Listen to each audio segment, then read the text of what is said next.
Earlier, I was playing Dead Cells. It's kind of like a Castlevania game, and finally met some of my goals, but still having a hard time with the game in general. I don't get very far, I should say.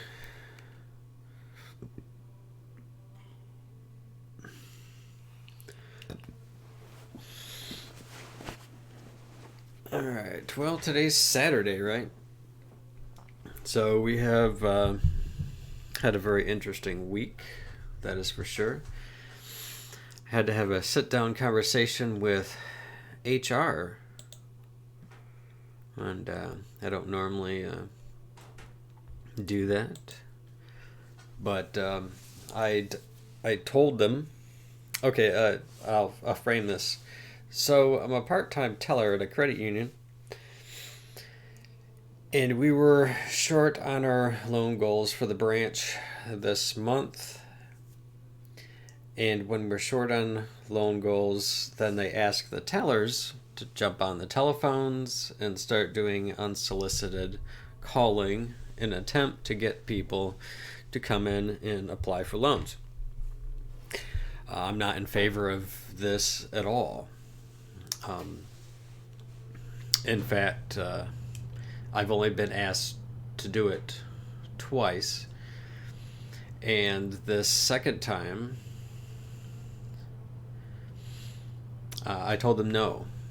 Okay, I didn't do it the first time, but and again, my manager wasn't there at the time. But this time, my manager was there, and I said no. So I had to sit down with HR. So HR came.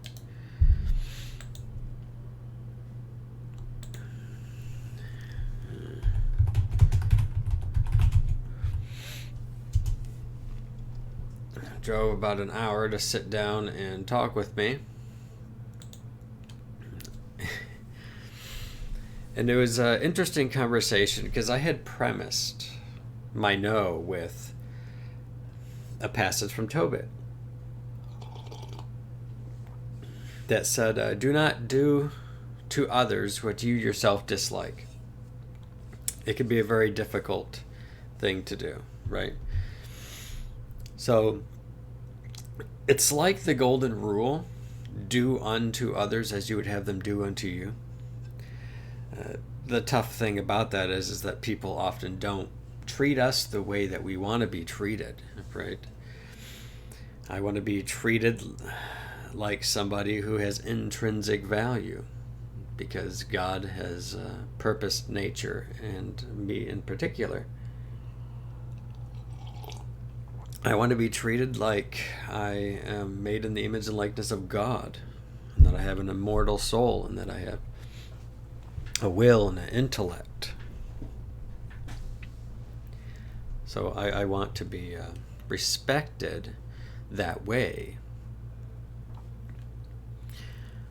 which is interesting because in our day and age, the way in which people want to be respected is for you to respect their ideas. There's all kinds of ideologies and inclinations that human nature is capable of experiencing. And unfortunately, in our day and age, instead of drawing distinctions between those things which we shouldn't engage in, right? Those ideations that we should never engage. We should not ponder them. Those things which are that may stir in our passions. They may even be confused, ungodly tempers, and all the rest. We shouldn't be entertaining these things. But in our day and age, there are people, and not just our culture, but hedonism has been in the world But the problem is that these people, these progressives, what they want to do is try to sell us on a new anthropology. Hey, JKL. I think so too. I think where the hang up comes down as to what exactly do we mean by being respected. Like, for example, if I'm treated like an object instead of a person, that's not very respectful, right? If I'm treated like a mere animal, and not given the respect and dignity that the human person actually deserves in terms of having self-determination and an intellect, right? We have rational faculties. We respect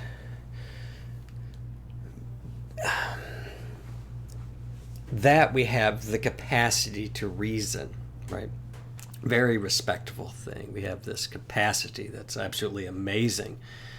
Humans have been enjoying the intellect for a long time. And it is certainly something to be respected. But at the same time, what do we mean by respect? Because it's the same thing about being loved, right? I want people to love me. Other people want me to love them. Now, depending on what we mean by love, right? I think love is to will the good of the other for the sake of the other. Other people would define it differently. But even with my definition, there's different conceptions of what could constitute an objective good, which a person could get wrong, and so forth. Yeah.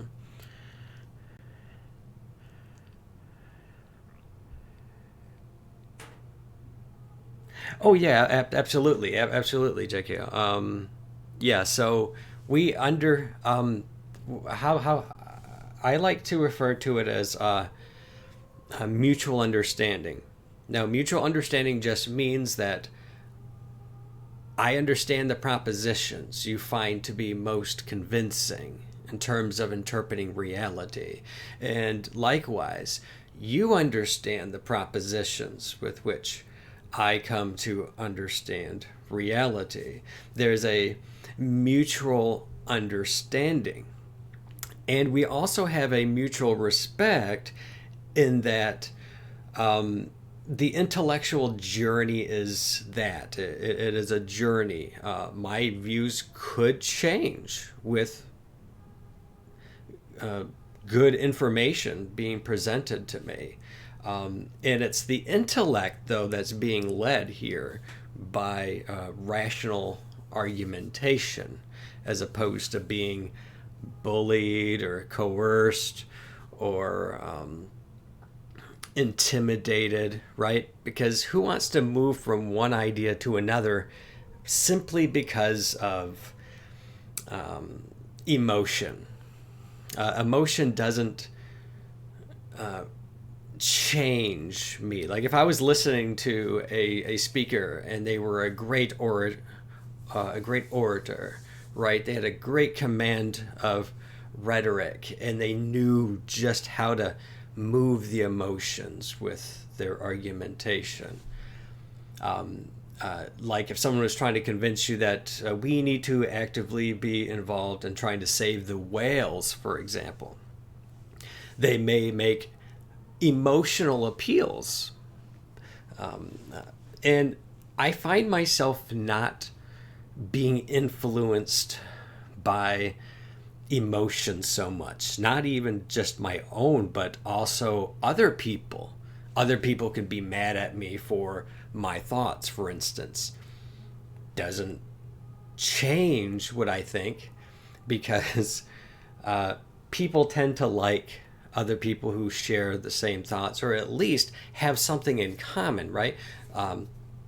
Such as the idea of a free exchange of ideas. Two people being able to sit down who disagree on a topic, they may find they might not disagree as much by the time they're done talking, because through that free exchange of ideas, the two people are learning the concepts that the other person is working with, right? The language, the terms, the concepts, the definitions.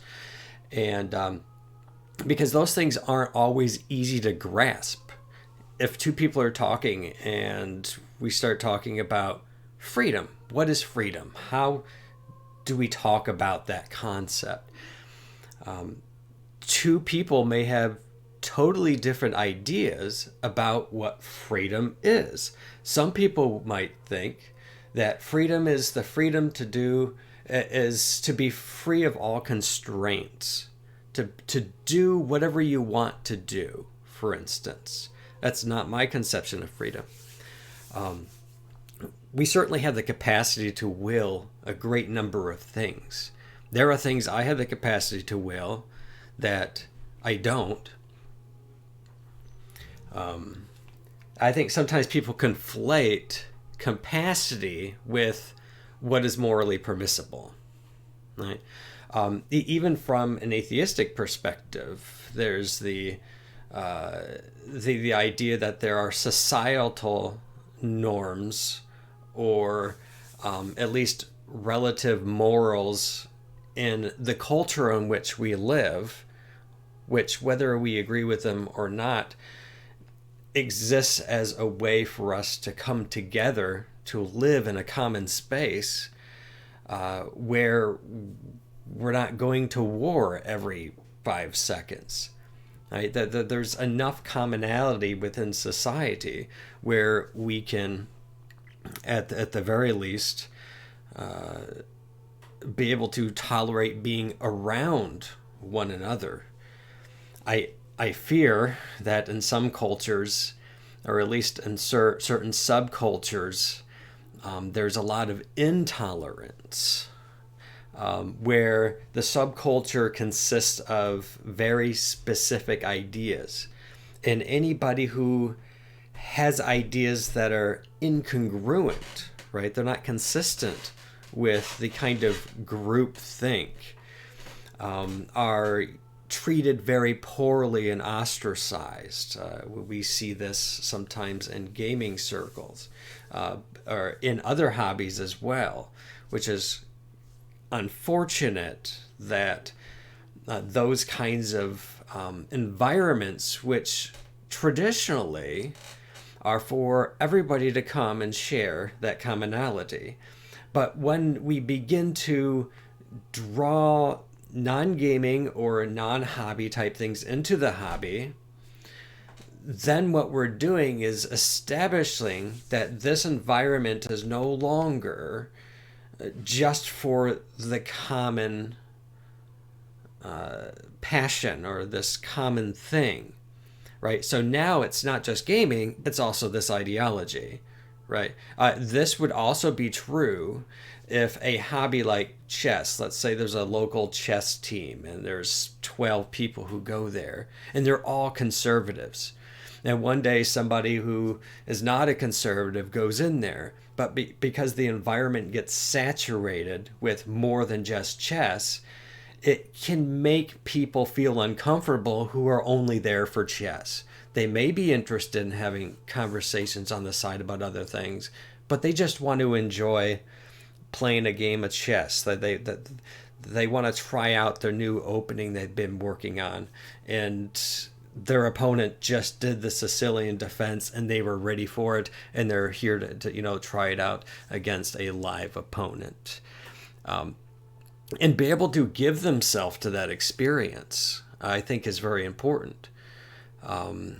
But when there's hostility among ideas, then that's where it becomes more about the conflicts. And I find that to be very difficult for me personally to grasp, especially having been on the butt end of that kind of situation.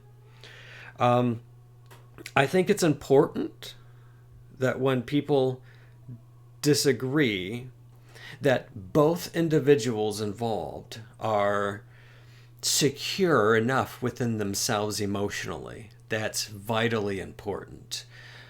Too often I will watch a debate and a person becomes unhinged.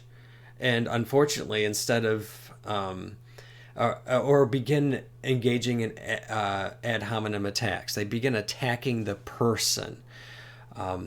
And unfortunately, it starts to lead people away from the types of things we would expect to have in a debate. Hey, welcome in. Things such as facts, studies, different things like that. You know what I mean? All right, let's see. Do I believe in a society where we can convince the major majority to believe in a equal society without imposing opinions?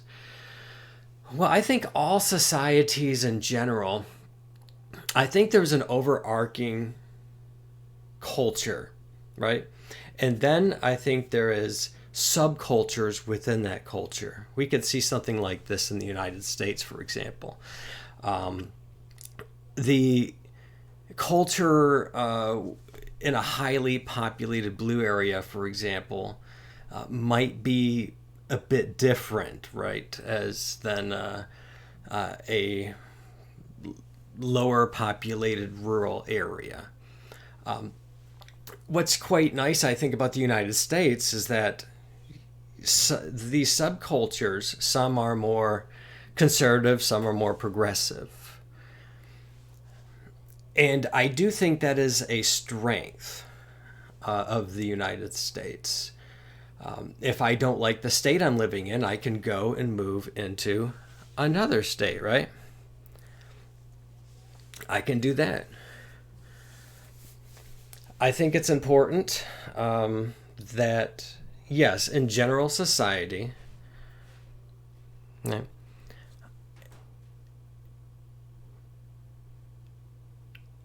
I think a lot of people can get along behind certain ideas.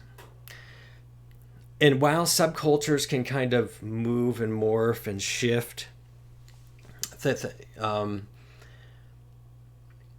and people can decide who they're going to associate with, who they're not going to associate with,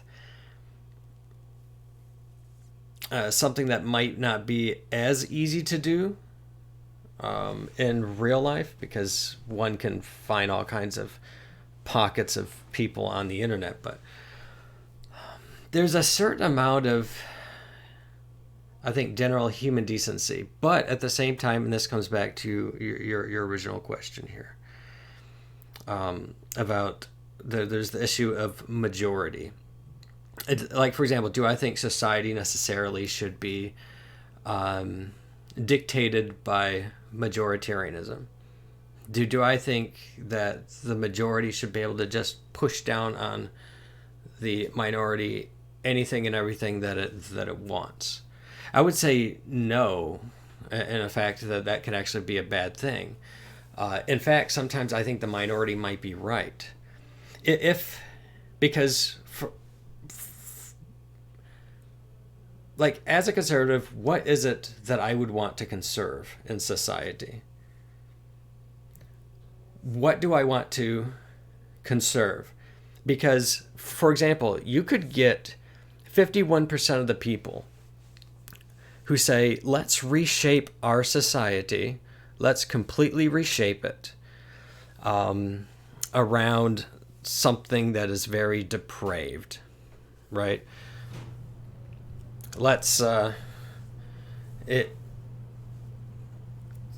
Maybe it's to legalize and popularize like cocaine or something like that. Something ultimately that would be bad for us to engage in it, because it's habit forming and it's destructive and it can lead to all kinds of bad ideas and so on and so forth. Just because the majority wants that, I still think that they shouldn't get it, because it's bad. It's like, I have 4 kids. Let's say 3 out of my kids say they want to eat nothing but ice cream all the time. I'm not going to give it to them, because it's bad for them. Society necessarily needs to be rooted in very specific ideas. And when those ideas are challenged, that can be a problem. Especially if they're good ideas. Have I ever watched Midnight Gospel? It doesn't sound familiar, so I'm going to say no. No, I'm going to say no.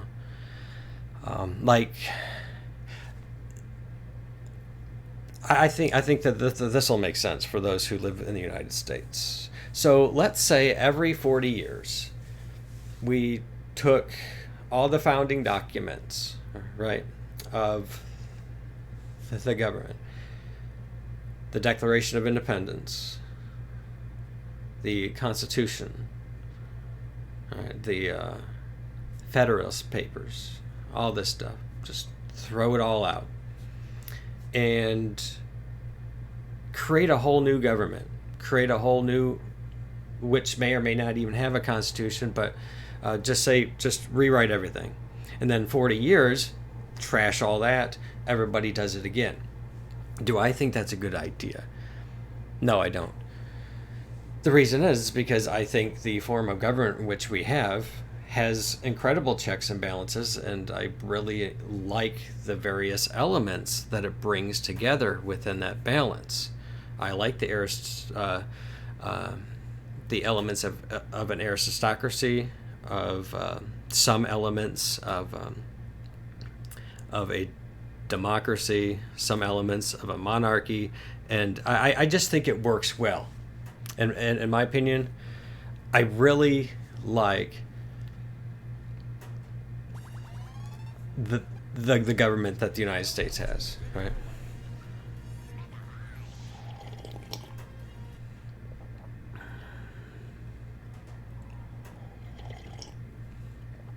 Well, I mean, yeah, I wasn't thinking of weed particularly, but substances. The use of substances that alter the mind can be a bad thing.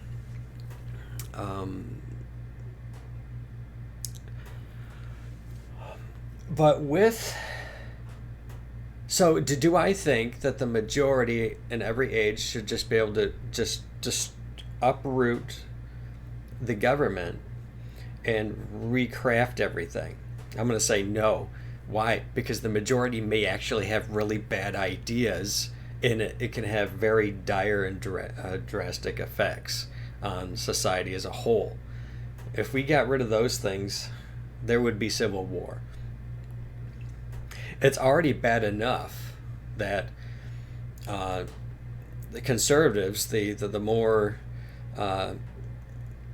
textualists that look at the text and try to hold to the text and in a more exact kind of interpretive way, are already at odds with those who want to try to create it into a living document that we can try to find stuff in it. I mean, this was the problem with why Roe was overturned by the Supreme Court, going back to previous precedent of allowing the states to handle that particular question, which is a good principle in general, is to have the states deal with those kinds of things. It's the principle of subsidiarity. So I certainly agree with that.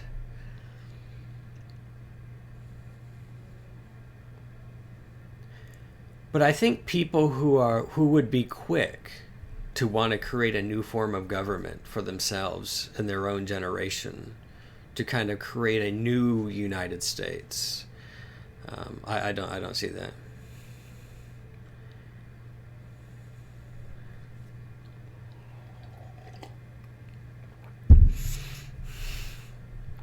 Well, the thing is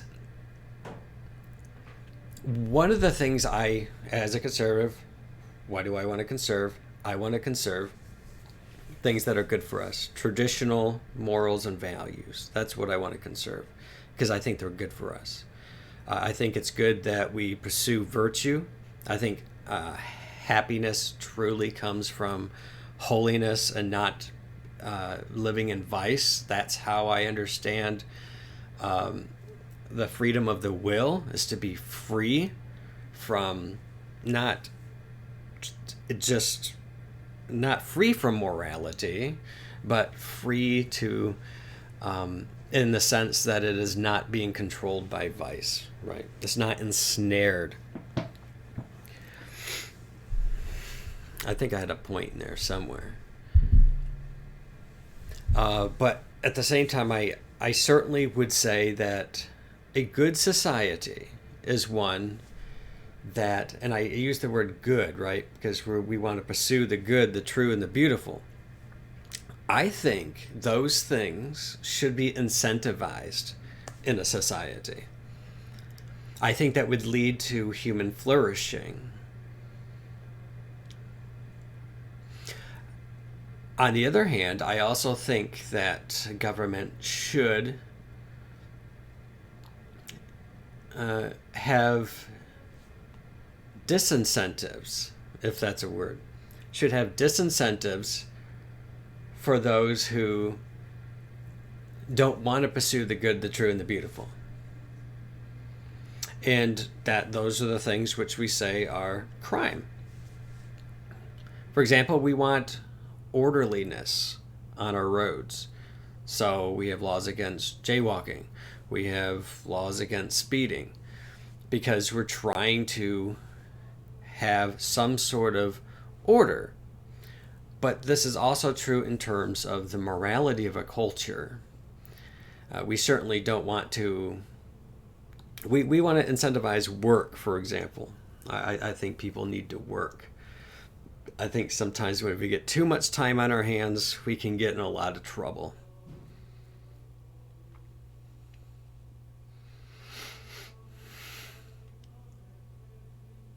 So I do think that there's a role for policy, right? Now, so someone may say, well, you can't, what's this, the word? Someone might say that you shouldn't legislate morality or something like that. The problem with that is that all legislation ultimately is an outgrowth of a moral discussion of what ought to be permissible and what ought to be obligatory and within a culture there, and what things ought to be completely avoided. Because society does shape us. It does shape us. It's like a schoolmaster. It serves to guide our upbringing from adolescence and so forth. Right, and so it's kind of interesting because I've never thought of it as in terms of imposing as much as it is forming. Growing up within a particular structure or form, this is good for the home. This is good for the city in which we live in. That's why we have policies. Right. Because we're coming together in a city, living together. We need some kind of structure. You know, somebody says, hey, I want to have a right to blare my music at 3 a.m. And I'm saying, hey, I want to have a right to be able to sleep at 3 a.m. because I got to be up at 6 because I have to be at work. I shouldn't have to listen to that. So, okay, we need noise ordinances. Okay, that makes sense because it helps to regulate how things are going on. because things we do in society have an effect upon other people, right?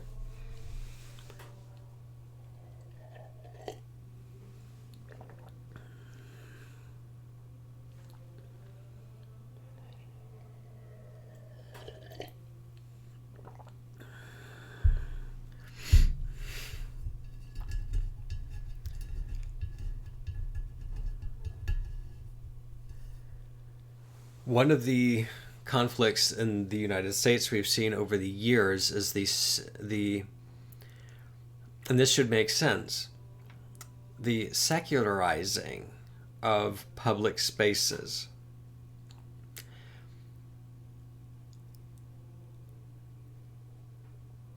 I personally don't have a problem with, say, the Ten Commandments in front of the courthouse. I don't have problem with those sorts of things. Right? You say you're swearing, but I'm not seeing it on my side. You must be getting auto-modded or something. Yeah.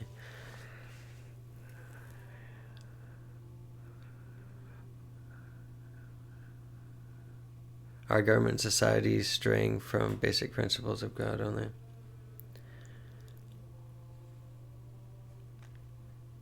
Christian Minecraft server.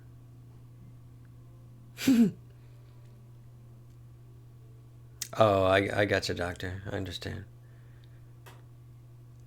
Yeah. Yeah, it's a tough thing. Because I think in society there are certain ideas that are good. Like for example, I do think that theism is the underarching philosophy of American government. That the government isn't the one that gives us rights, for example.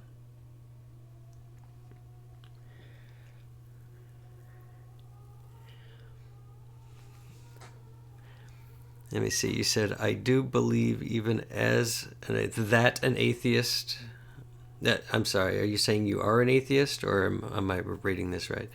That that that an atheist, that Christian values do have value.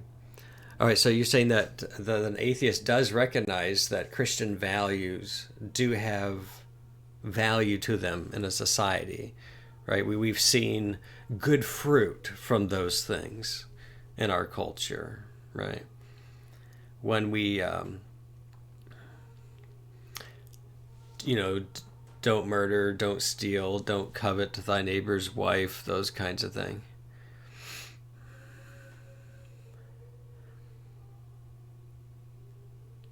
Oh, okay, yeah, Jordan Peterson. Yeah, he certainly has some good things to say. I've seen quite a few of his videos. I think compelling belief is the way inherently becomes corrupt, like the knowledge is. Well, let me look at it this way for a moment, Zuckerberg.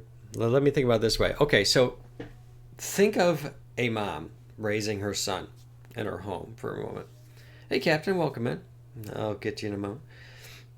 All right, so think of a mom who's raising her son. Let's say the mom is a Christian, and she says, you know what? I'm not going to talk to my son. This will be a son in this situation. I actually have somebody in mind. I'm just going to allow my son to just grow up without any ideas from me. Just let him grow up. And I had two problems with this. Number one, it sort of has this veneer of wisdom about it, right? It has this, it's more of a facade of virtue, but really it's not. It's just hollow. Because one, the parent is basically saying, I'm not going to raise you, I'm going to let society raise you.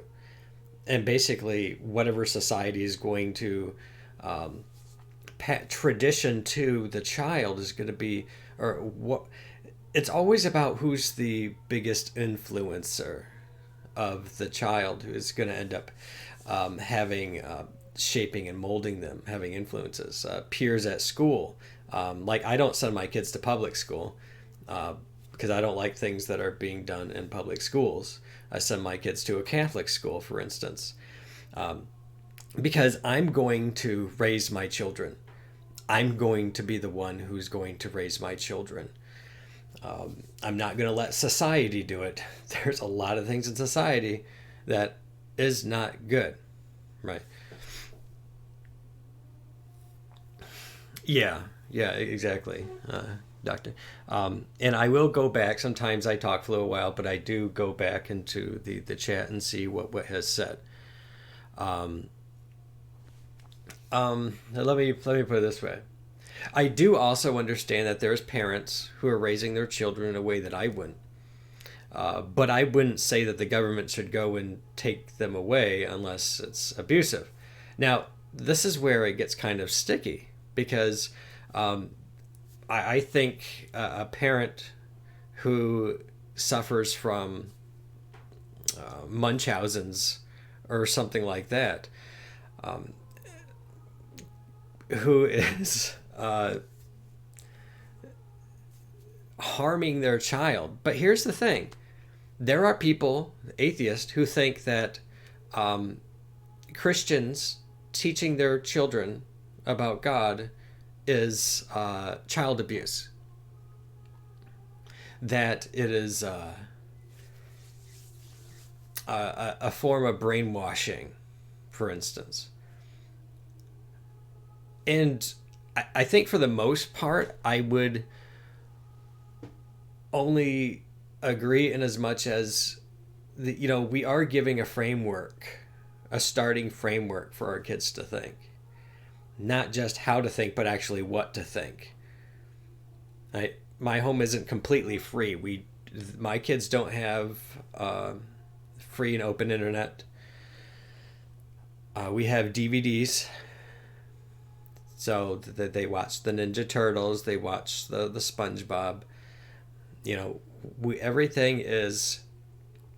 I create the environment in which they grow up in, and it's focused on virtue, hard work, discipline, self-awareness, chores, the delayed gratification,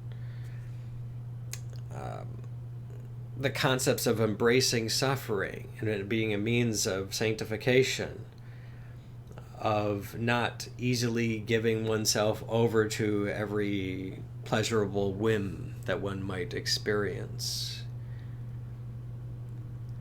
My children are going to grow up very well adjusted. They're getting a very good start in life. Even though there's people who would point at me and say, you are mentally abusing your children. Because I'm telling them that there is a God who purposed everything, and because everything is purposed, that they have intrinsic value. I am teaching them they have intrinsic value because they have been purposed. They have meaning.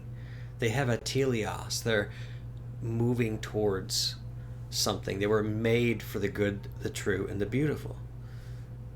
And that's what our intellect chases after, right? And God is goodness and truth and beauty itself. I don't see how this is harming my children,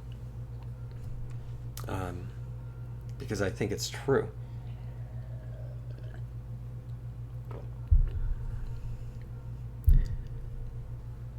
If it wasn't attractive, I wouldn't at all pass it on to my children. I would pass it on to my children. When are you gonna let them dig into that sweet game collection? I already have. All right, I already have. If our rights are endowed by our Creator, then our Creator, God, is the only one who can take them away. If our rights are endowed by our government, then they can take them away as they please. Yes, absolutely. Absolutely. I think that is the whole point, is that since our nature has been endowed with these rights, which one would like to think are apparent by observing nature, but to appreciate nature for what it is and nature's God. And also recognize when what's normative within nature and what needs to be healed and corrected and so on and so forth, because there are physical and mental ailments that bring us away from health, right?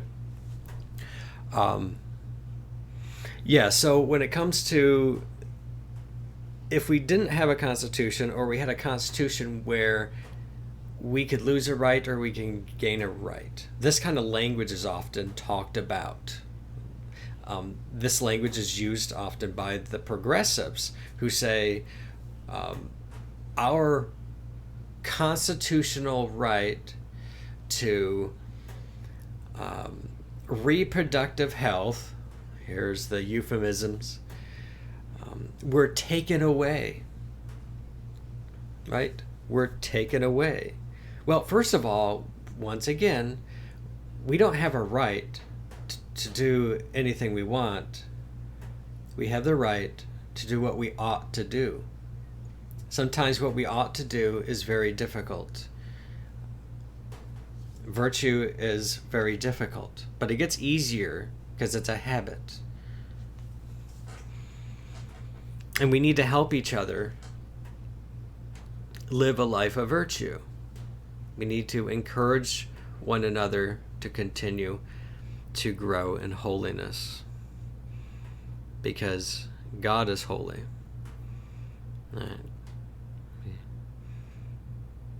God is morally pure. This is how we come to know morality, because we have this absolute point of reference at which we can assess things.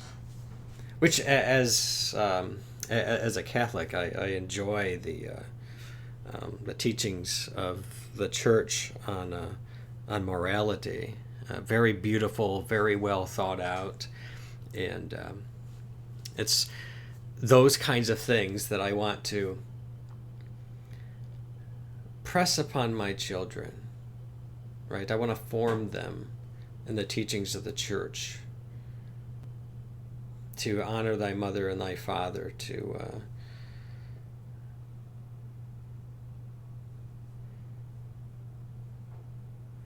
to truly will the good of others for the sake of what is truly good for them. Stuff like that.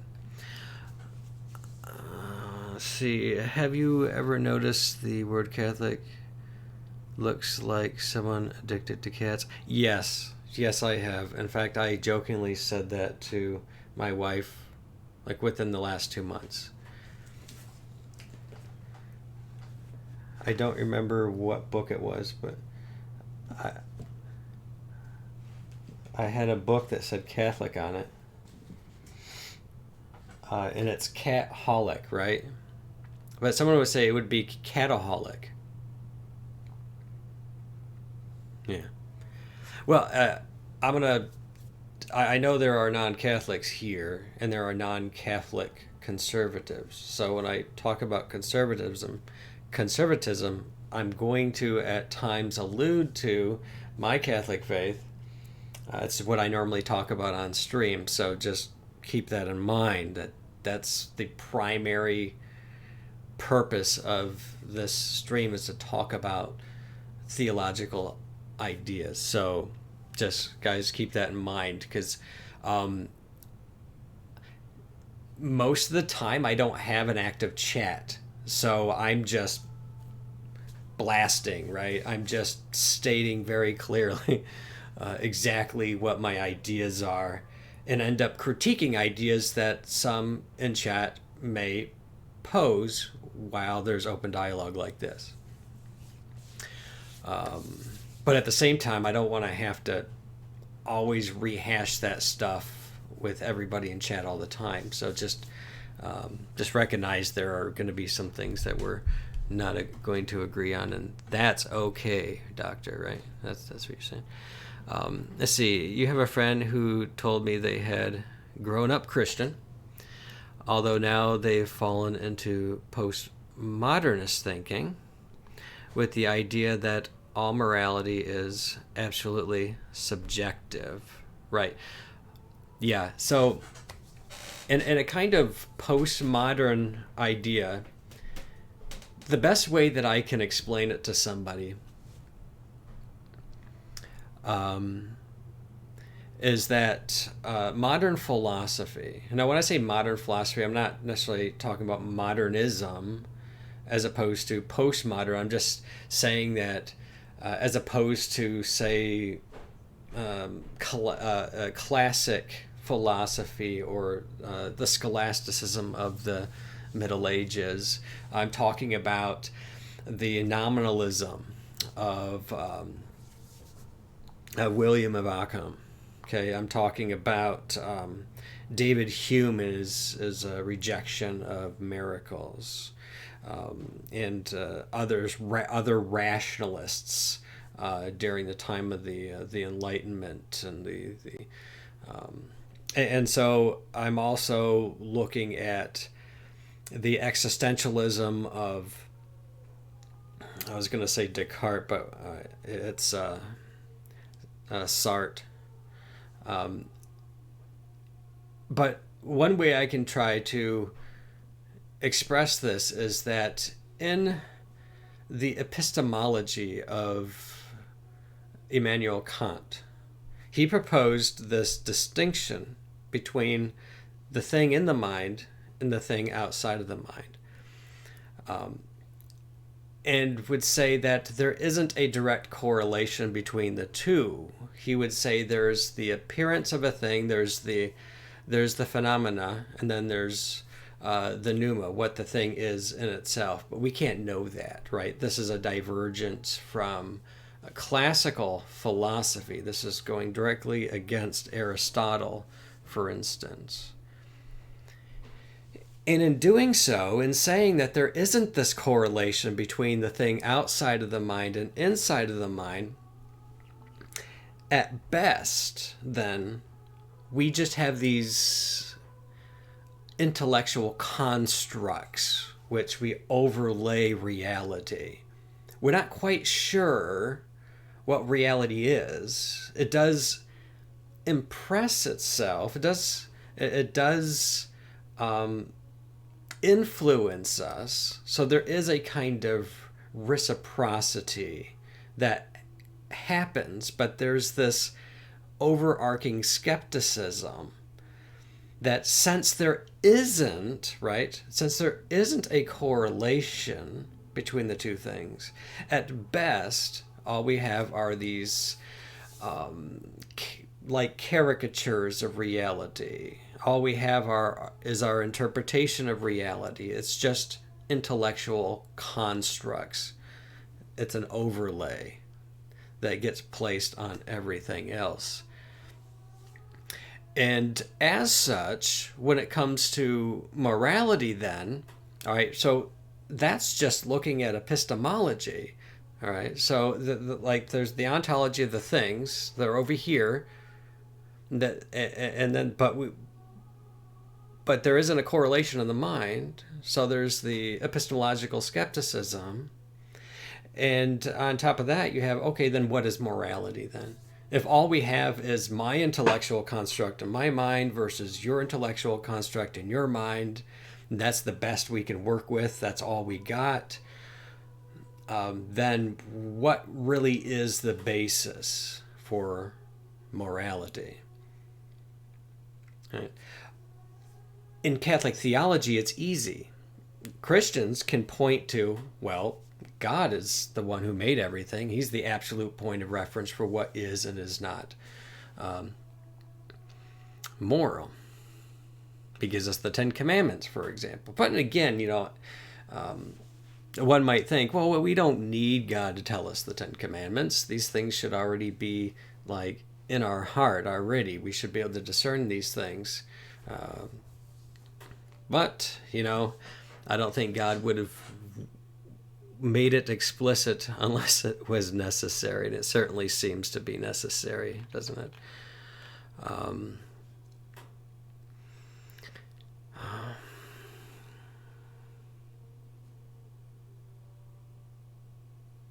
oh yeah, you've been here before, haven't you, Doctor? I think you've been here before, haven't you?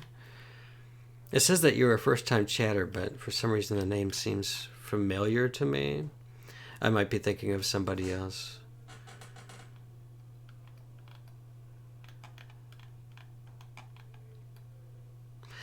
Let's see. This chat going viral lately. Yeah, the last few days have been quite lively. I will say I find myself more guarded with what I say when there's more people in chat.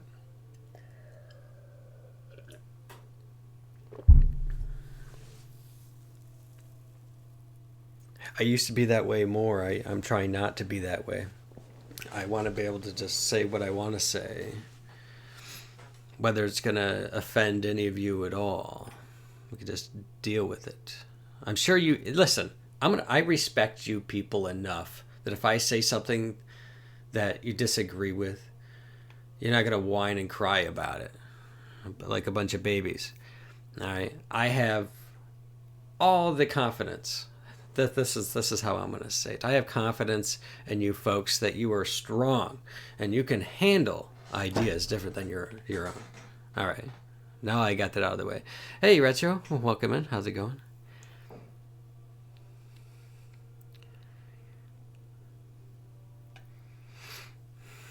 Oh, thanks, Doctor.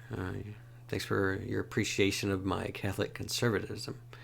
All right, Captain has a question. Do you think there is anything I could say to spark a discussion with my friend on that? If all morality is subjective,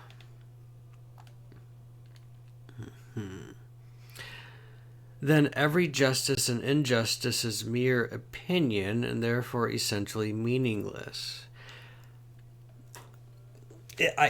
I think it really depends on why they find that worldview attractive. For instance, if they came to that conclusion because somebody gave them a rational argument and they thought, hey, that's the most convincing thing that I have heard. That's so far among all the ideas I've heard, that's the best idea that I have heard, or at least because it was accompanied by other ideas, and they're like, oh, okay, because like if this person was a Christian, that might not mean a whole lot. That might just mean that there were Christian ideas around him, when he was growing up, right? So that doesn't mean that they were convinced by those things. See, that's why when I talk to my kids, I take time to actually answer their questions. A couple of weeks ago, my son asked me about evil in the world. Why does God allow evil in the world? And we like DC cartoons. So we have the Justice League cartoons, Superman, all kinds of different stuff. But there's this Green Lantern cartoon where this guy by the name of Despero, he has the ability to bend other people's will to his own. And as he controlled more and more minds, he became more powerful. And so he was a huge threat. And so Hal Jordan is talking to him, and he's saying that he is going to free the universe from chaos. All right, I'm going to free the universe from chaos. And Jordan says, no, you're trying to usher in a age of servitude where everybody is just an extension of your mind. Now, I didn't give the example, but I could have. We also like X-Men. I could have given the example of the not so good movie, but X-Men Apocalypse, where he wanted to be everyone. And so I was able to actually use something that we both understood that wasn't about God to help him understand that, you see, God didn't create everything just so that every human will would just be an extension of his own will, as if ultimately there's only one divine will in the universe. Yeah, sadly, I actually had a friend who thought along those lines and thought that all of creation was just God incarnating himself, and that the reason why he's doing this and why there's conflict is because God is trying to weed out things about himself that he doesn't like. Fun idea. Fun.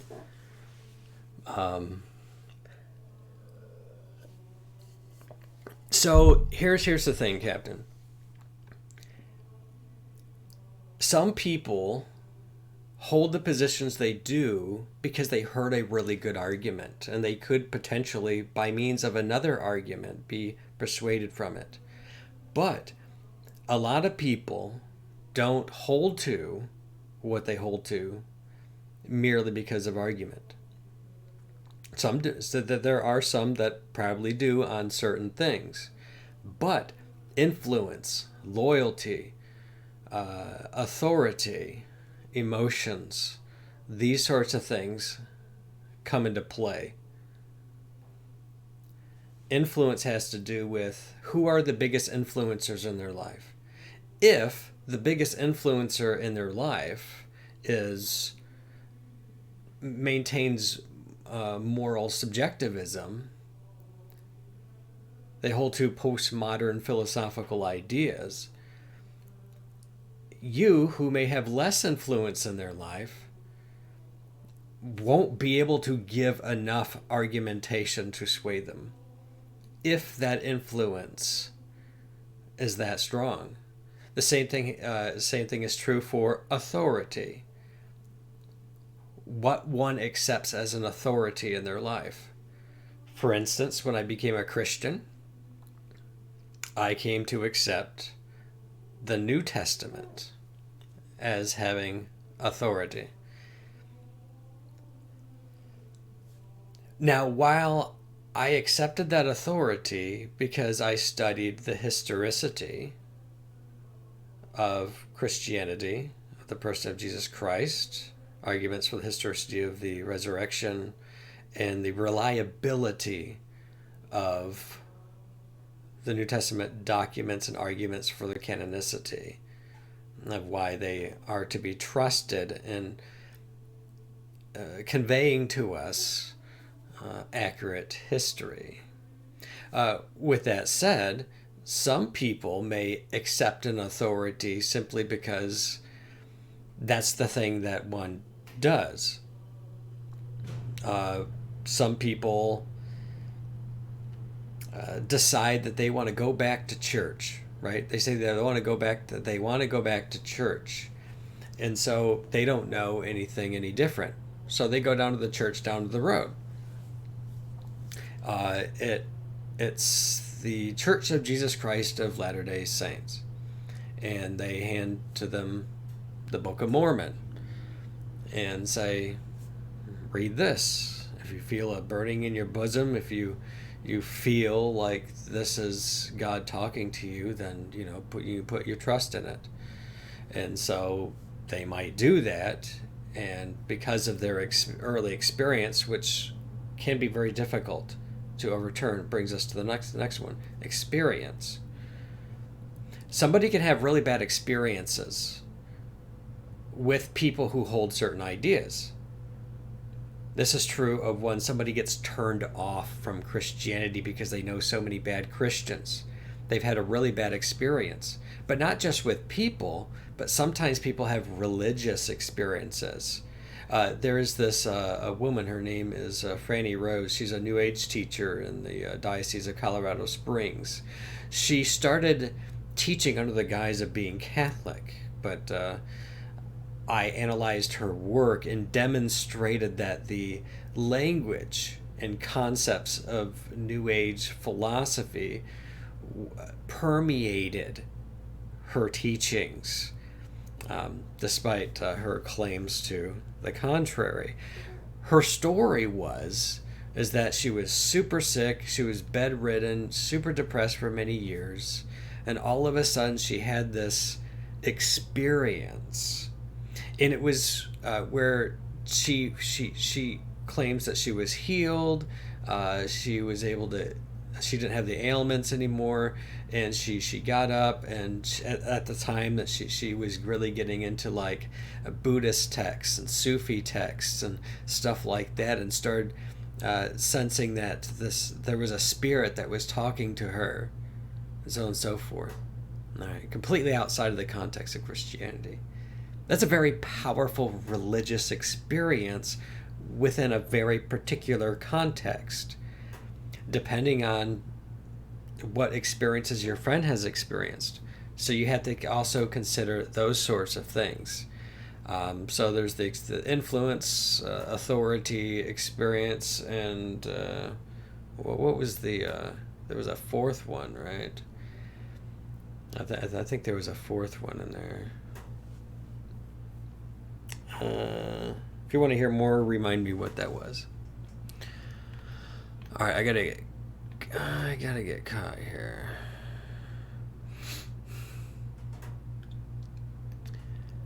Same here. You miss people being able to say their opinion. Yeah, there's people who come in here and they share their opinion, and I'm not offended. Like, if somebody comes in here and it's like, hey, well, see, I think there's a difference coming into my chat and saying, hey, I think Catholics are all full of crap, and they've never been here before. There's another thing between that and somebody who's been here, have had real live conversations with me over a period of time, and through that dialogue, they let me know, hey, I think the Catholic Church is not who she says she is. Okay, we can talk about that, or we could just move on to something else. Let's see. Awkward thing for me has been what I get when you get invited to a same-sex wedding or related events. I care about the people, but don't know where the line between being loving and condoning is. Right. Okay, so as I was talking about earlier, loving people is to will their good. So what that means is if you see somebody doing something that is morally wrong, then we're not loving them if we condone or we participate in it, right? There's many different ways in which we can participate in somebody else's sin. And there's like 8 things, maybe 10 or more, and I don't have it with me right now. In fact, I should probably run up and grab it, to be quite honest, because I think it's really, really good. But I will say this. I'm going to share a story from my own life. Okay. So my aunt and me are not necessarily on good terms. We don't speak. That's because I put a boundary up. I didn't want to talk anymore because a few things ended up happening. All right, so I'm a Catholic. I helped my mom to get interested in her Catholic faith again shortly before she died. That was very important to me. I see divine providence there. That was very important to me. And during her funeral, I knew there was going to be a lot of non-Catholics there. It was very important to me at my mom's funeral, which also was a mass, because she was buried in a Catholic cemetery, And so I asked the priest that before we have communion, and because it's not a traditional mass environment where usually it's just Catholics there, or maybe some visitors, but most people there weren't Catholic. Right? Most people weren't. And so I asked the priest to remind everybody that if you're not Catholic, don't come up and participate in communion. And my aunt, who is a non-Catholic, goes up and takes communion. And I'm thinking, this is not about you, Aunt. This is about my mom. This is about a Catholic setting. This is about me, her son, who is taking care of all of this. Just respect the customs of the church. We are in the church. Respect the customs. Respect my mom at least enough to not to go up and participate in communion. I'm going to get to my point because I don't want to engage. None of you will ever know my aunt, so I'm not destroying a relationship that you're going to have down the road here. And for all you know, it's not my aunt, it's somebody else, right? But then, because she's not Catholic, she, after divorcing her husband, got married to this other guy. Never personally met the guy, and anything I'm about to say doesn't have anything to do with him personally. I can say he married a divorced woman who was technically still validly married in the eyes of the church to her husband. Anyway, she said that she wanted to, and this is getting to my point. She wanted to come and introduce this guy friend whom she married to my children. And me and my autistic self, very bold and blatant, said, "You're not going to come to my house and parade this man around as if he is your husband. Least of all in front of my children. So no, we're not interested in that." All right. So obviously I did not go to the wedding. I don't even know if there was a wedding. I certainly wasn't invited. At least I don't think I was. Point of the matter is no. So with my aunt, I'm not going to pretend that's her husband. I'm just not going to do that.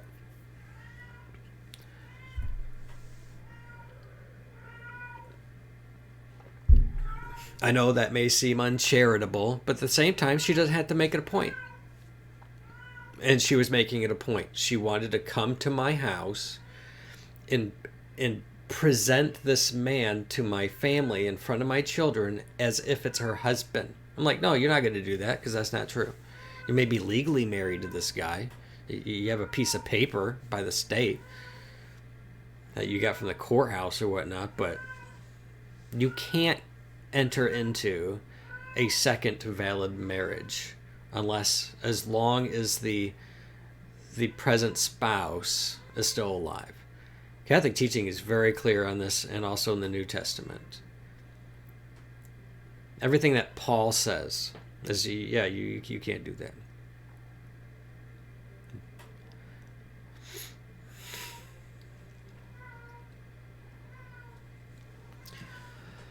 So no, if there's something going on, you can't participate in it. I know you mentioned same-sex weddings. So from a Catholic perspective, there's no such thing. In the context of the sacrament of matrimony, there has to be a man and a woman. They need to be baptized and they need to be in the church. There's other things involved in that for Catholics, right? Specifically, and usually the Catholic should be marrying another Catholic. That's still one of the 6 precepts of the church. The last time I looked, there are dispensations. There are exceptions that can be given by one's bishop. Not quite sure how or why, other than that it still must be maintained that, or agreed upon at the beginning, that all the children they have will be raised Catholic. A priest who goes ahead and marries people outside of that, they're not following canon law. Canon law is very clear in the preparation for the sacrament of matrimony that there is to be some catechesis involved. Non-Catholics won't fully understand all the details of all of this unless you are familiar with it. But yeah, not to participate in those things. Yeah, I just can't do it. It's like a Catholic going to a Protestant, like going to the Church of the Nazarene that doesn't believe that the bread and the wine actually become the body and blood of Christ, and that it's taught that it's merely symbolic, and then going up and partaking in it as a Catholic. It's no. Here's the offensive thing. Those people are playing church. You're not going to go there and do that thing that has some semblance to the Catholic Church, but it's not the sacrament. And so we're not going to pretend that it is by going up and partaking of it. So anytime I visit a Protestant worship service, whether I was invited or otherwise, I remain seated. I do not participate. Yeah. Even if they have open communion, I don't do that. All right, let me get caught up because I'm probably way behind in chat here. I'm pretty sure this is certainly the case here. Let's see. Strong statement against Mormonism. Not my choice of words, but I can understand the sentiment. What's my favorite non-religious book?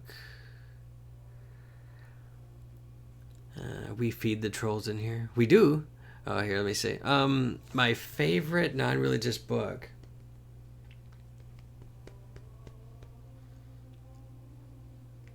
That's tough because most of the books I've read are religious, but I'm trying to think of a non-religious book and then say it's my favorite non-religious book. Well, I can say I've read a few books, fiction and nonfiction. Like I remember I read the last Harry Potter book before the movie came out, the last 2 movies, the part 1, part 2.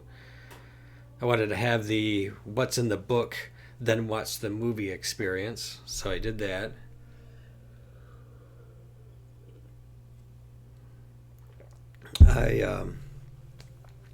I read Ender's Game, the book, after watching the movie.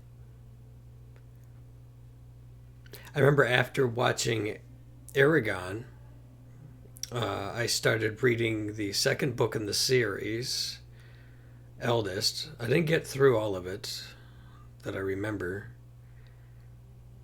There's some fictional works. Can't really say what my favorite is. That's just a tough one. I have a hard time, like, even if you were to ask me what is my favorite religious book, I mean, like outside of the Bible, maybe the Catechism of the Catholic Church, or I don't know. I've read so many religious-based books. It's difficult to put my finger on one. Um,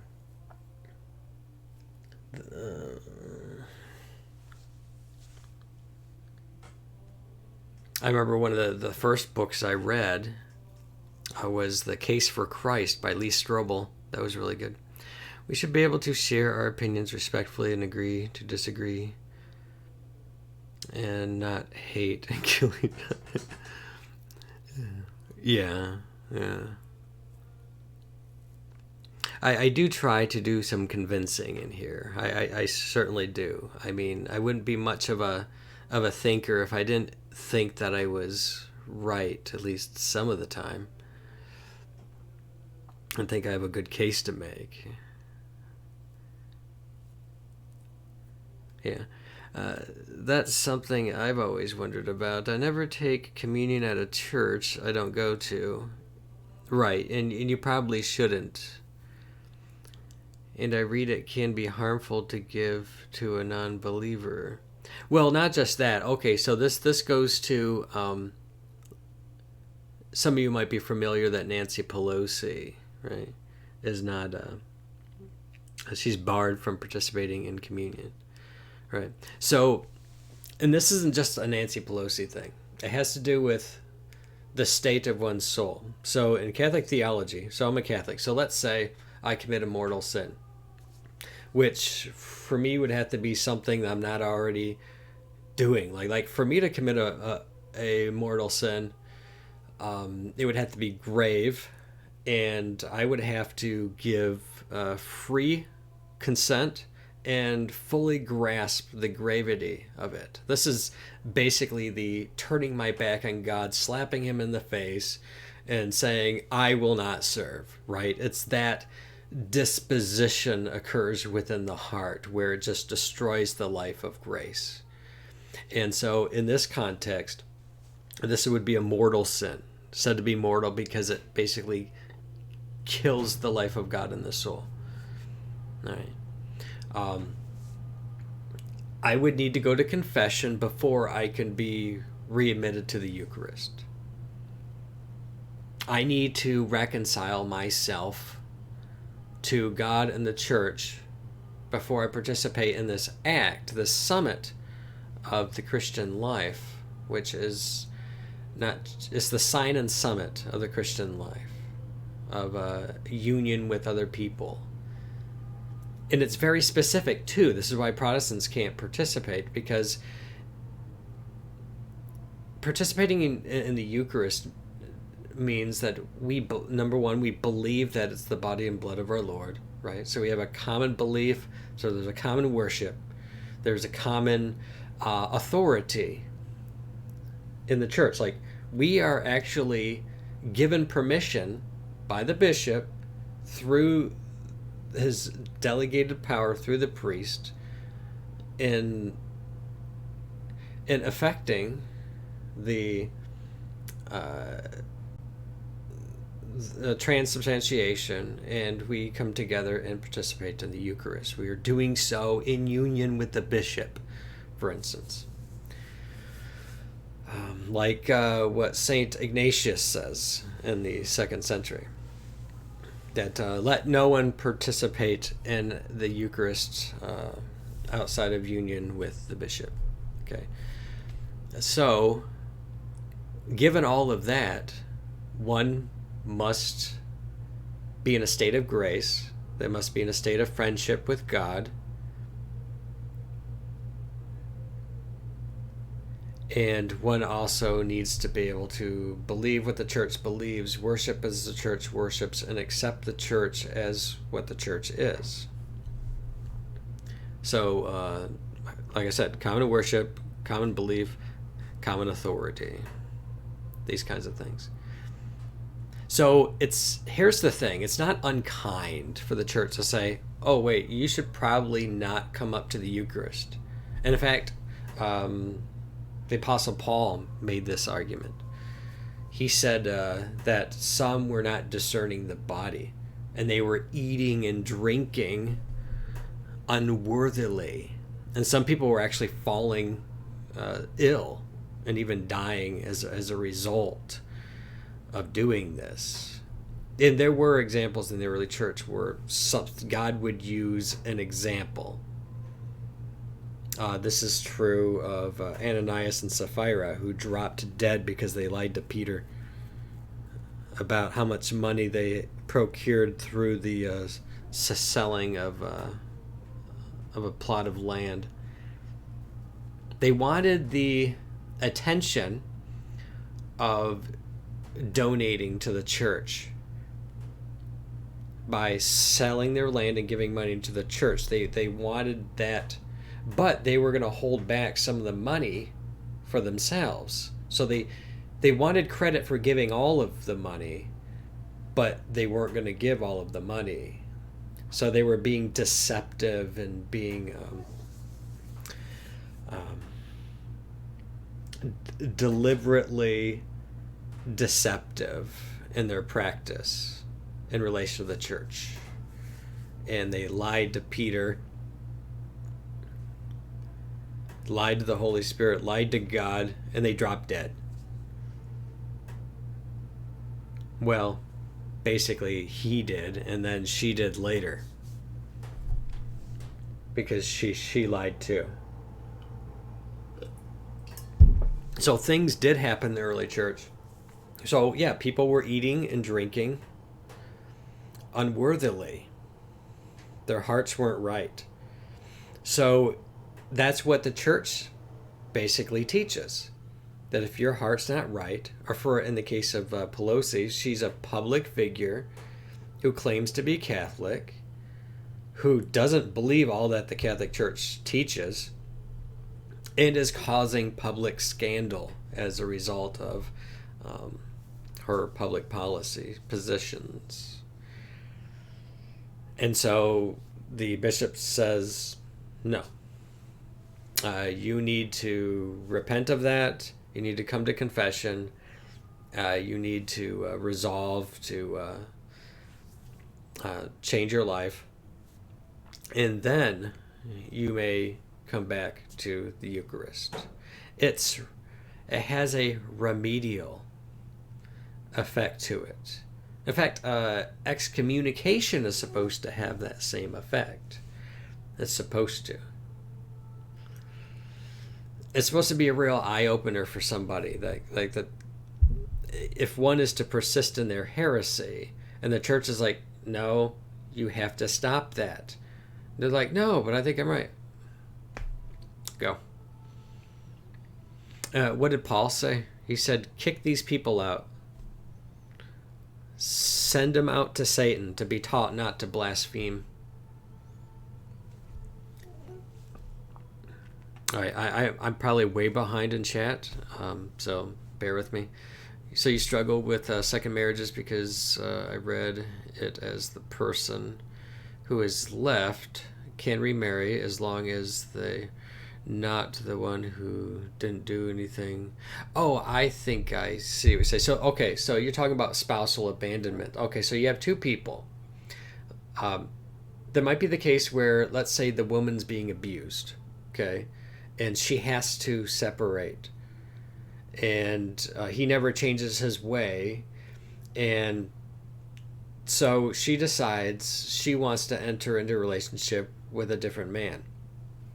Okay, so so it is spousal abandonment even in this case, because the husband is breaking the vow to love and to cherish her, right? Hey, 192, thank you so much for the bits, King Doctor, much appreciated. The bits, it's not Bitcoin, it's Twitch bits. Yes. And the running joke is that it goes straight into Dogecoin, which I don't participate in, but that's the joke anyways. So thank you so much. I appreciate that. Okay, yeah, so in this case, the husband is making it so that she can't live in the marital relationship without enabling abuse. Okay, I want, right now, that I have the utmost sympathy when a spouse is abandoned in this and other ways. Sometimes a person, and I have a friend who's actually done this to his wife. He just decided, I just don't want to be married to you anymore. Here's a divorce. And now he's dating and looking for a new wife. I have the utmost amount of sympathy for those who are abandoned in the marital relationship. Okay, so what I'm about to say says more about the evil, just how evil spousal abandonment actually is. All right. Then what I'm about to say. That person who is abandoned by no fault of their own, they were the one that was abandoned. They were the one that was beaten. They were the one that it was put into this position where the husband is either not treating her right or wants nothing to do with her. It's an absolutely horrible thing. It's the breaking of the marriage vow. Can that person who was abandoned enter into another marriage? No. Must they remain single for the remainder of their life? They must remain single for as long as the husband is still alive.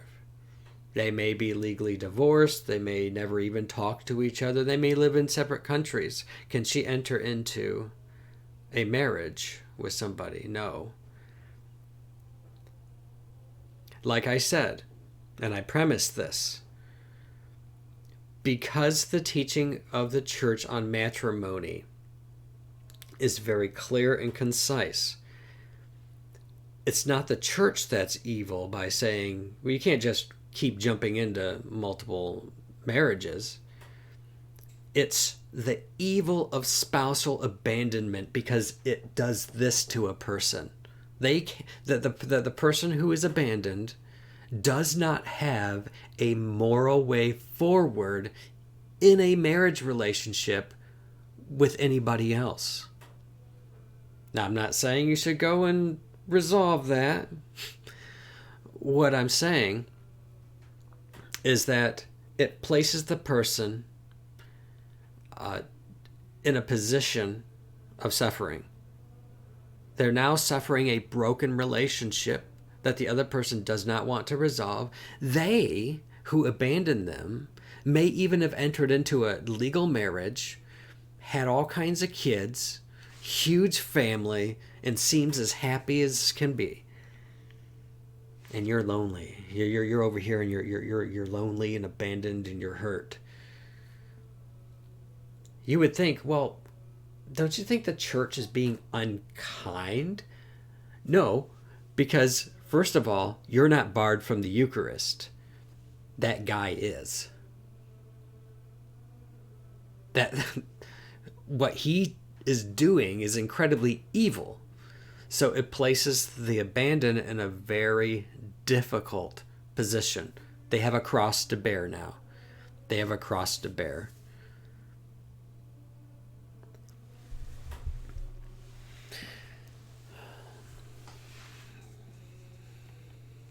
Those kinds of things aren't typically fully understood until you understand the full theology of the church, canon law, and everything. So you know what part of all of this is evil and what the consequences are in the kind of life we are now called to.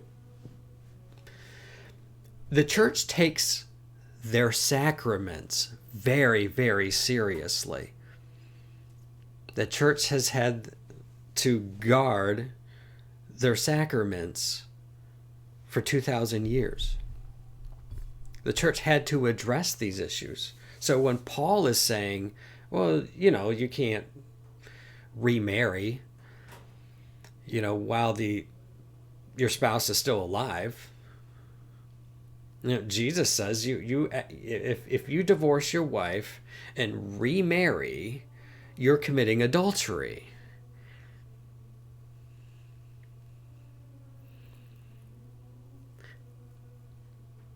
And then there's the Matthean exception that has to do with unlawful marriages under Jewish law, where relationships are too close.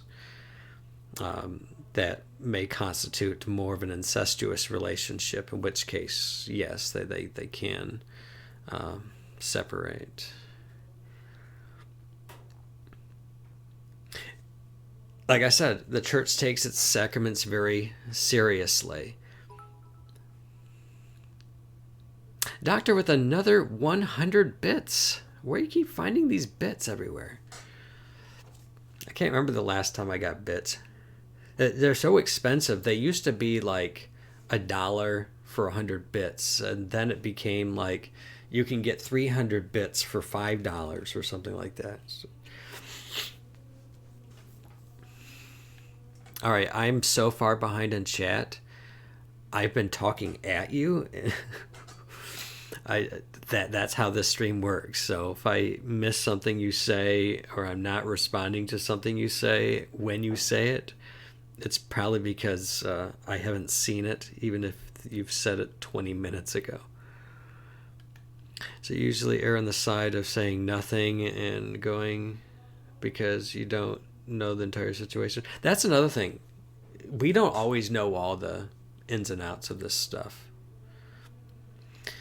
It's cool to know that the religion and beliefs is so deep and sacred. I agree. As a comedic break, potentially, I bought the other day an action figure off eBay, Jesus Deluxe, comes with 5 loaves of bread and glow-in-the-dark hands. What? Jesus Deluxe comes with 5 loaves and glow-in-the-dark hands. What? I don't think I can wrap my head around things. I'm pretty smart, but...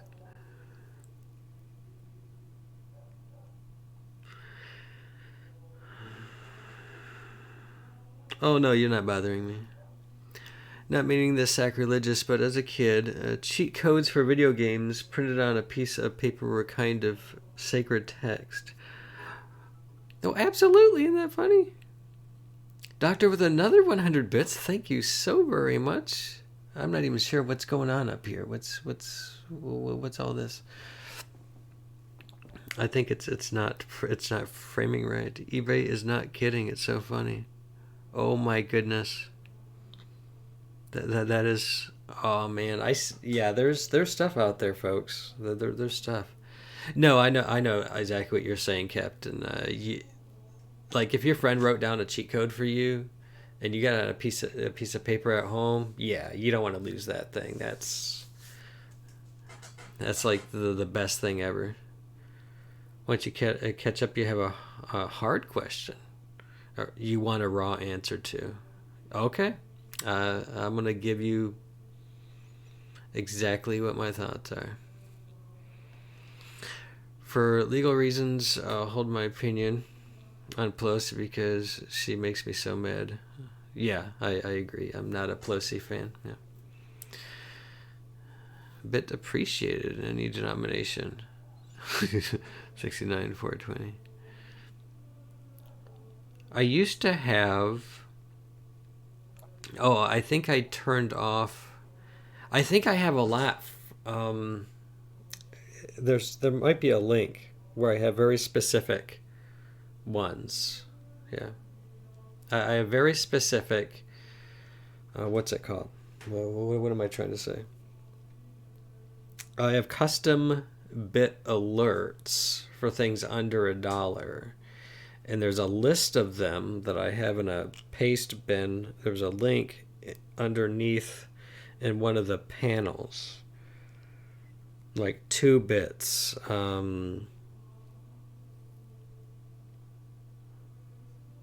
88. I just went crazy one day and created all of these custom bit things. But I was using one for 100 and... Let's get it loud. 2 bits and a haircut, right? A shave and a haircut for 2 bits. What? What are you trying to say? What are you trying to say? I don't deserve Jeremy's razor, like beard shampoo stuff, T-gel. I just feel like abandonment gets a pretty wide definition. There's always tension. Yeah, I get it. Never mind, you want to ask your question, but it's too much for Twitch. It might be. It. I have said all kinds of stuff on here. I've said all kinds of stuff in here. I just premise saying this is Catholic teaching, and this is an educational response, right? Because I'm not here to, like, bully people and harass people and everything else that one can't do at the terms of service. I've said all kinds of stuff here. It's either A, Twitch doesn't care, or somebody hasn't seen it and hasn't cared to report it. I don't know. All I know is I've read Romans 1 in here. I did a 2-hour video on what the Catholic Church is teaching on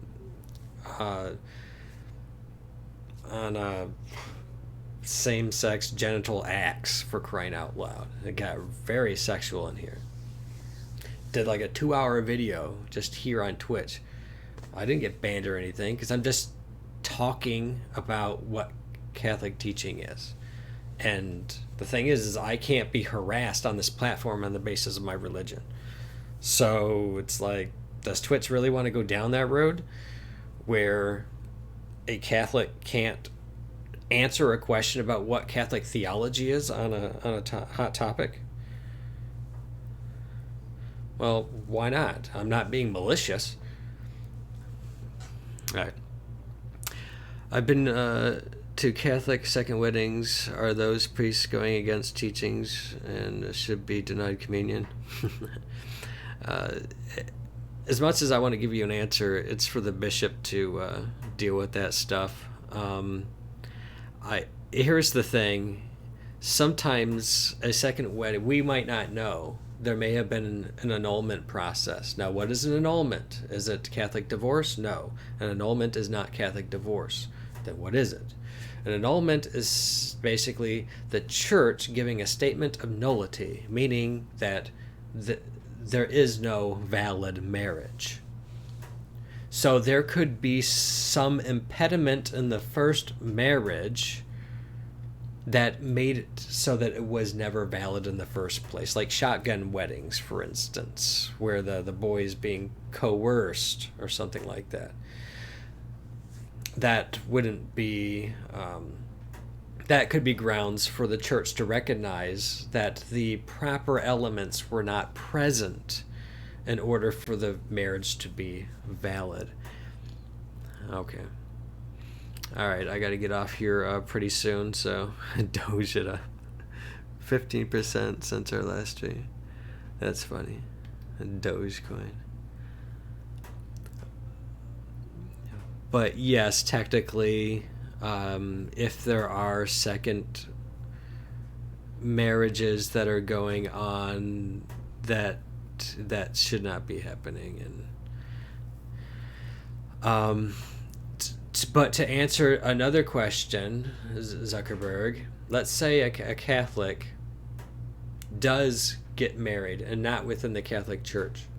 They do get a legal marriage, and they live in that relationship. Okay, now you're in an adulterous relationship, which you've bound yourself to through legal means. Now, what are you supposed to do with that? You can't participate in communion and continue to engage in those acts with that person. But what if you didn't know?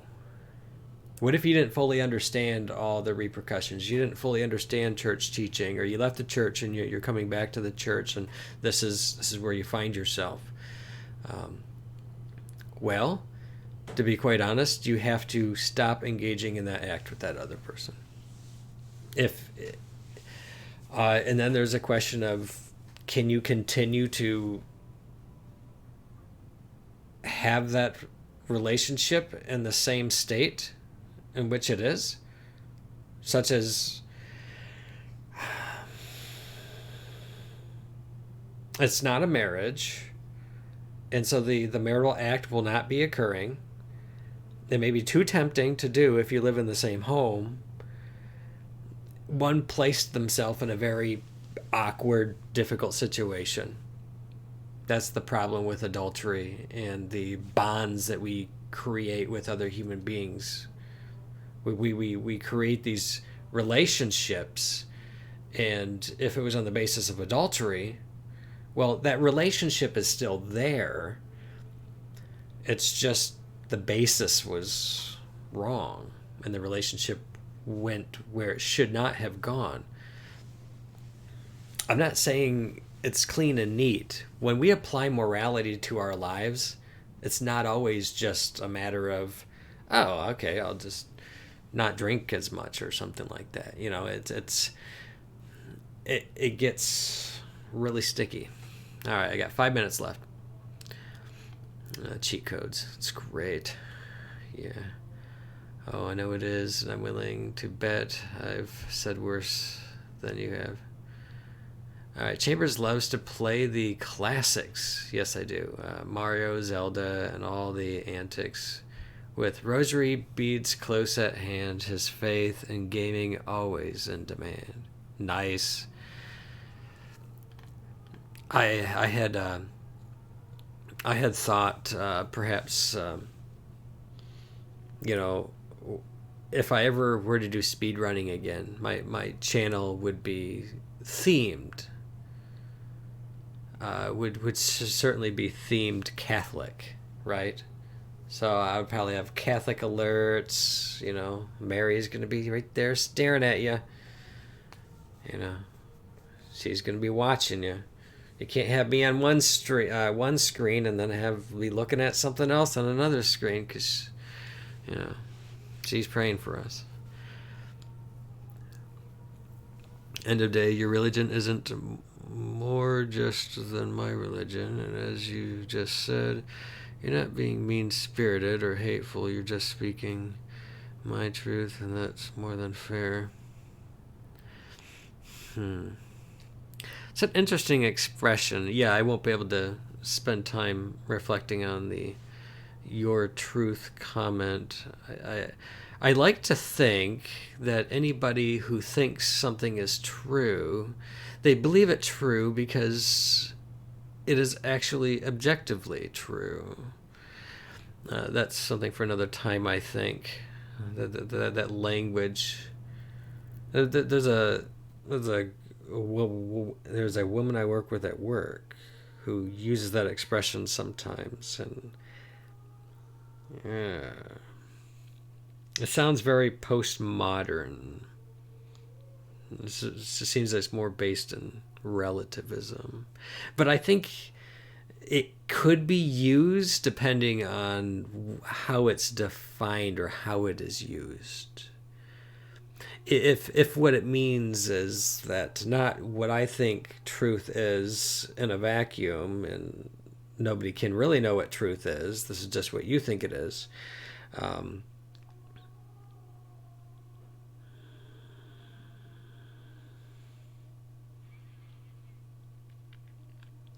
you know, if something is true, it's definitely true for everybody, except for those things that may be like, well, I got blue eyes. I mean, that's not true for everybody. You know, I mean, that's something that's true for me. That's not true for somebody else. But it's still true that I have blue eyes, and that's what other people, you know, see as truth. It's objectively true. Yeah, I am. I'll be getting off here in just a couple minutes. In my opinion, as long as you understand a wider concept of religion, please. Yeah, absolutely. Wait for the next stream. Oh yeah, absolutely. Glad to meet you. I talk to people from. I am willing to have conversations with just about anybody, as long as they're civil and they're not being malicious. We're just sitting back and sipping some tea and just musing over some things in a non-hostile environment. I enjoy that. Not everybody does, and most people tend to not want to have conversations with me. But I am meeting new people who don't mind having dialogues about things so much, because I am unashamedly Catholic on here, and that's how it is.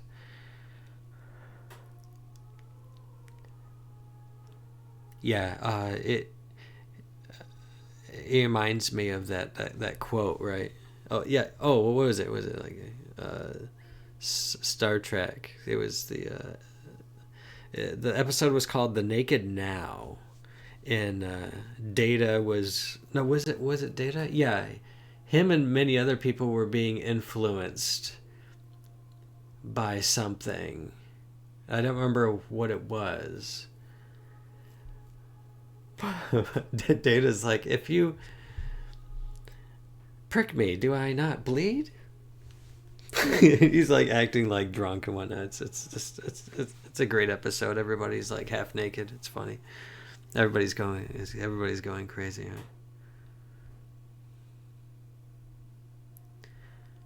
Right? All right, I got 30 seconds.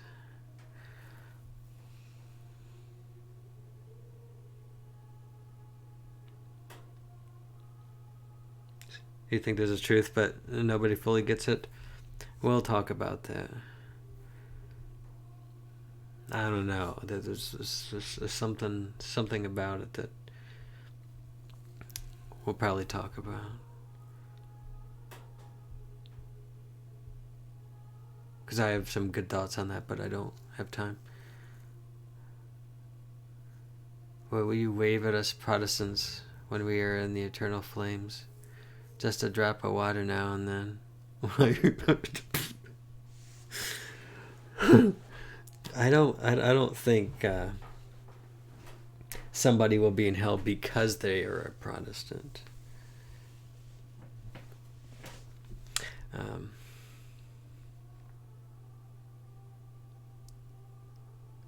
All right, folks. Thanks for hanging out. Good discussion this evening. Thank you, Dr. King, for all the bits. Quite a bit of bits. I don't think I can even add that up. What was that? 394 bits. Thanks again, Zuckerberg. Let's see. And Captain. Good thoughts. Retro.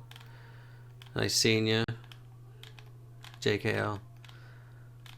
Thanks for stopping by.